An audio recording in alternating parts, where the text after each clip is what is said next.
All right, I'm going to answer the delicious question for you of how to make braised lamb shanks. A long historical preparation that is clearly goes back at least 225 years. That's codified and written in books, especially by the French, of course. Um, but it goes back even further than that. The interesting thing about braised lamb shanks is after 225 years, no one has really improved upon what they were doing back then either. And I'm not, that's for sure. I'm strictly inheriting the information from one generation to the other for the last couple of centuries. So none of this is my cooking. This is old world, traditional, conservative, if you want to call it, French cooking. So today in front of me I have two foreshanks of lamb. They are the lower parts of the legs, the calves, if you will. And they are the forelegs. Now you have your back legs, lamb shanks, and you have your forelegs. The back legs ones are twice the size, typically, of the ones for the forelegs. These I bought in a local supermarket here, and this is what most of the local supermarkets around the U.S. sell. Once in a while, you might find hind lamb shanks, and if you do, buy them. They'll cost twice as much because they weigh twice as much. So we're going to start out by getting the lamb browned and the vegetables that are going into it browned. So in the case of the two lamb shanks, these are about a pound a piece, 3/4 of a pound, that's it, okay? So we're going to start by browning them, and I'm going to flour them a little bit. I got two hot pans back here, and we're going to use bacon fat to brown these and cook with, partially because I'm using bacon as part of the garnish, and I like that flavor that it imparts to what would otherwise be butter sauteed, which is also good. So I'm going to start by seasoning the lamb shanks with some salt and pepper. Something that you can do in advance and let the seasoning set in if you want, but certainly not necessary.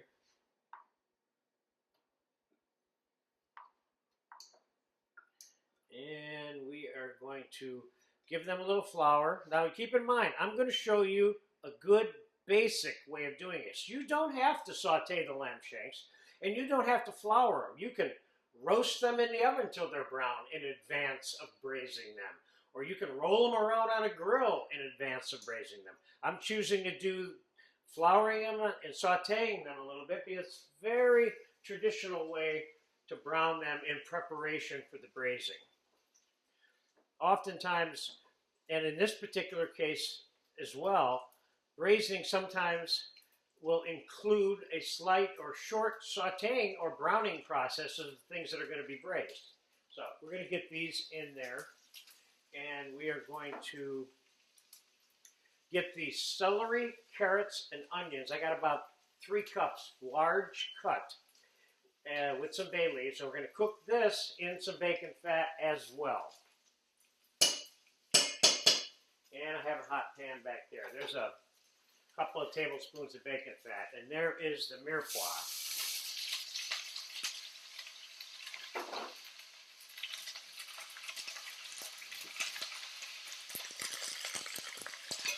Now,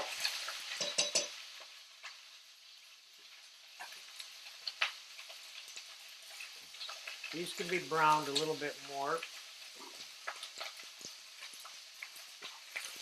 Now I have bay leaves in with the mirepoix, and now I'm going to add some dried leaf thyme and some dried rosemary to both of these.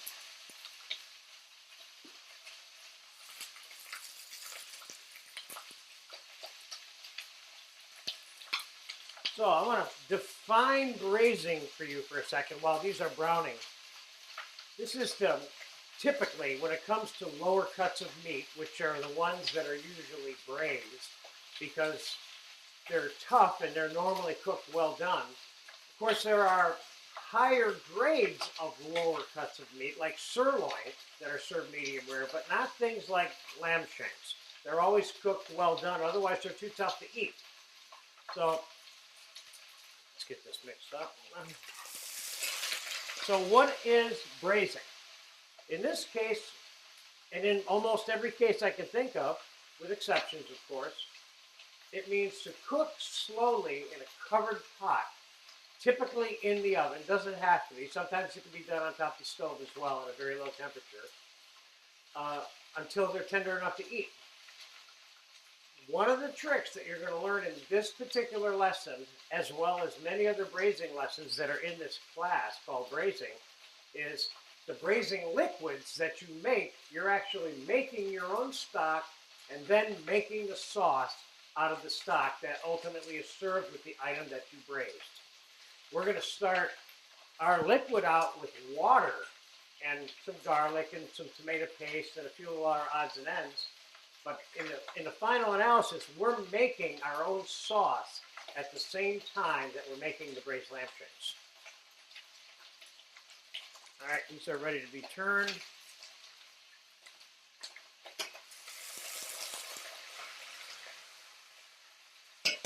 We're getting close here. Now, I'm making this dish with red wine as part of the whole braising process. Could you use white wine? Absolutely. Have I? Yes. You can mix red and white together if you want. You can use any kind of wine you want. Typically, traditionally, people stay away from sweet wine for doing this, but it doesn't mean you can't do it.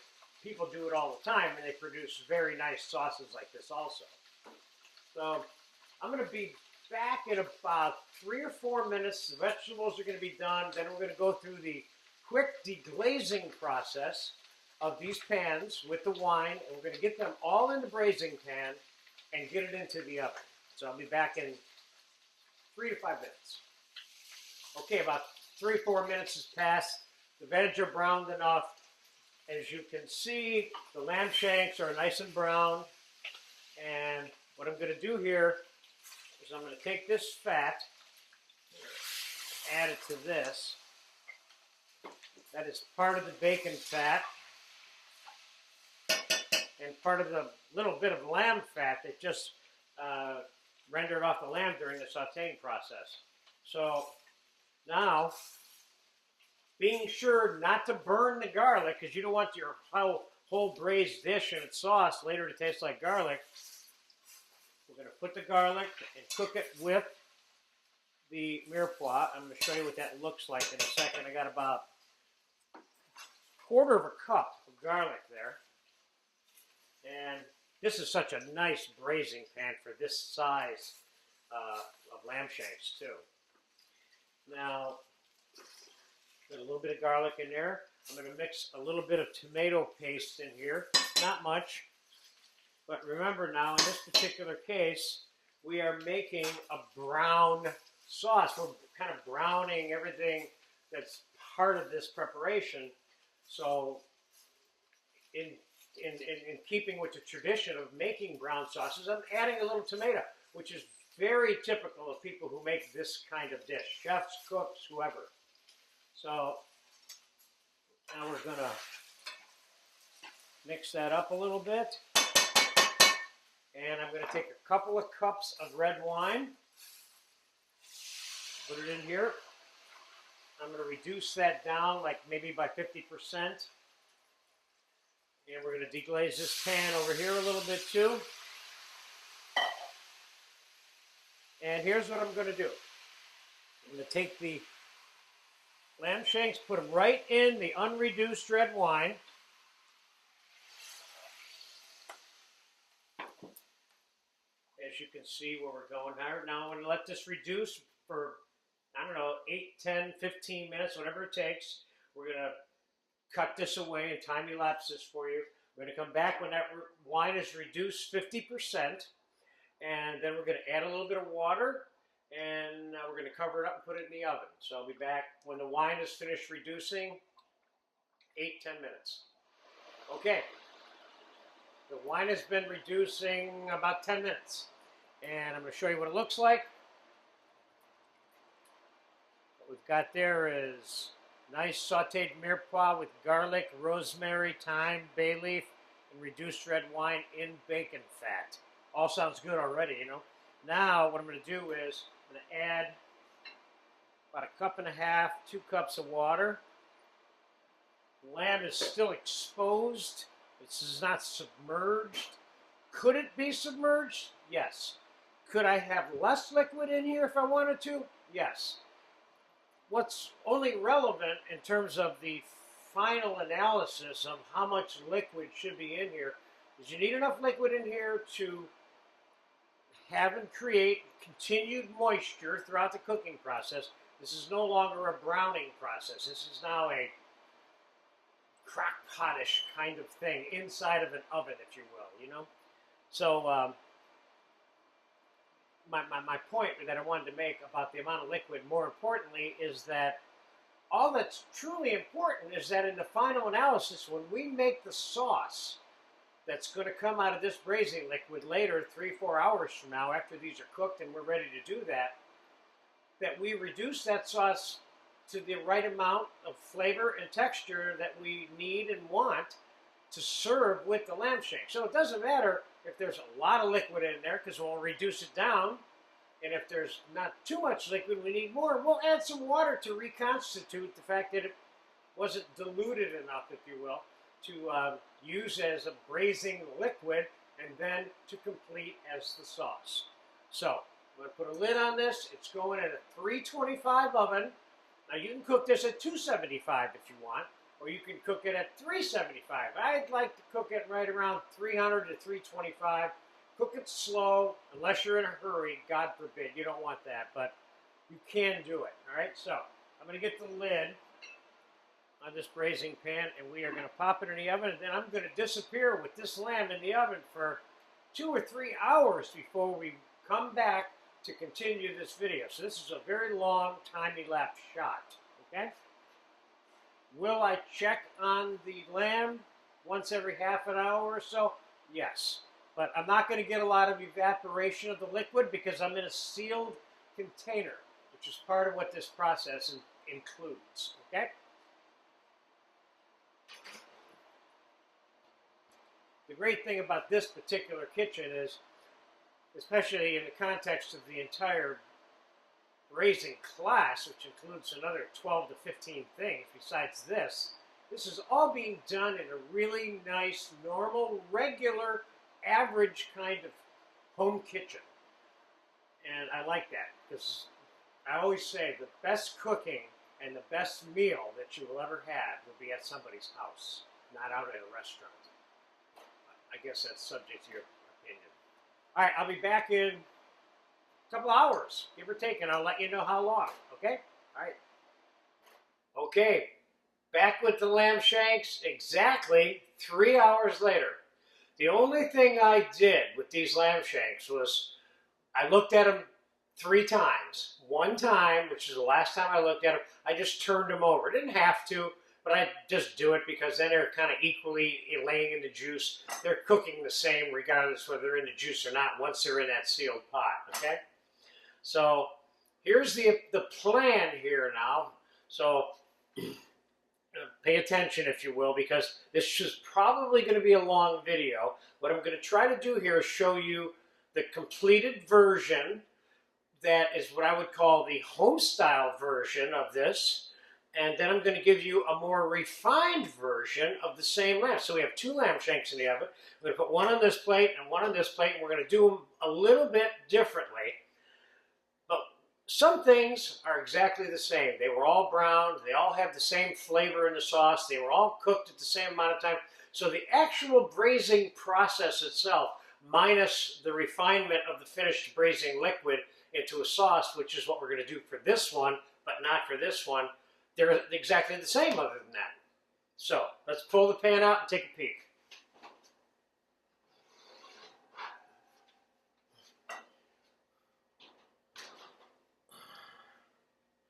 Oh, that looks good. I like the way that looks. This is tender enough to eat. Very tender enough to eat. So, here's how we're going to start this out. We're going to take one lamb, and we're going to put it on this plate. And that's going to be our little country version of the lamb. And we're going to take one of these shanks and put it on this plate. Now, the country version. Right here, you have a finished, delicious piece of meat right here.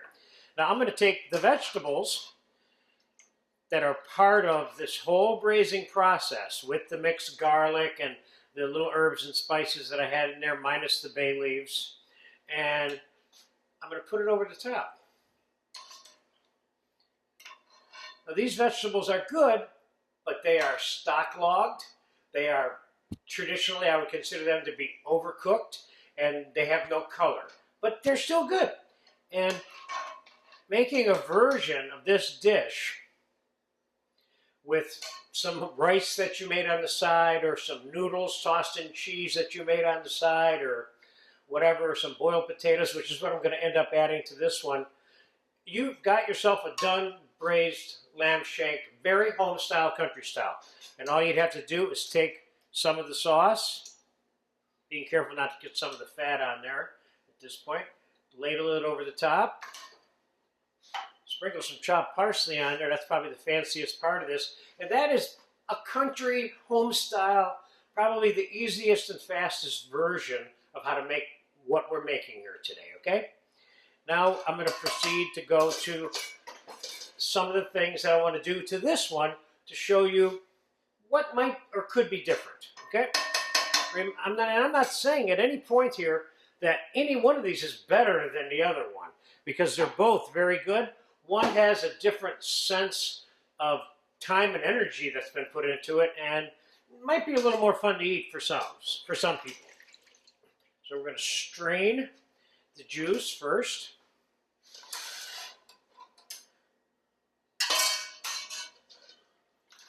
We're going to throw these stock-logged, overcooked vegetables away. Let's get this out of our face. And now we're going to take some of this strained sauce, nice and almost sauce. It's in between juice and sauce right now. It's kind of like a very light sauce. So what I've got here is I've got another hot pan that I'm going to put some whole garlic cloves that are roasted into.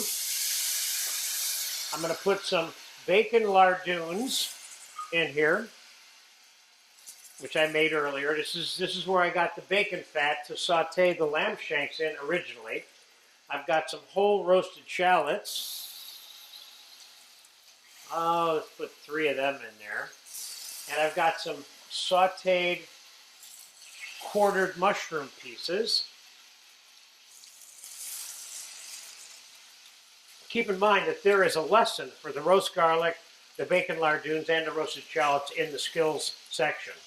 So I'm going to take some of this, add it to this.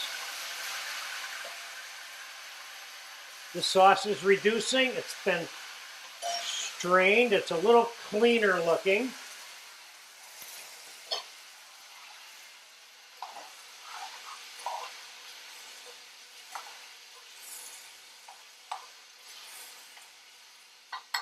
Now I could have pre-sauteed some more celery, carrots, and onions, mirepoix, but I'm choosing to garnish this one slightly different. There's hundreds of ways to garnish this. I'm not saying this is the way to garnish it. I'm saying that there's a difference between how you serve it with the garnishes. Okay? So, let's put this over this lamb shank. Or almost all of it. And let's put a little bit of, I heated this up in the microwave, a little bit of hot tomato concasse on top, just for fun. And I've got some hot potatoes that I'm making parsley potatoes out of here.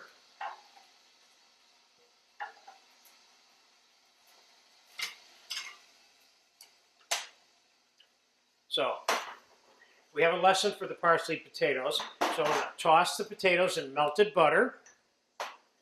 I'm going to hit them with a little bit of salt and a little bit of pepper. What do I do with the pepper? There it is. Now if I wanted to get crazy about this, I could have put butter in the lamb sauce, but it doesn't need it. I tasted this lamb sauce in the oven before I even pulled it out, before we went back on camera. It's just delicious and perfect the way it is. So now we've got salt and pepper and melted butter on the potatoes. And let's hit them with some parsley.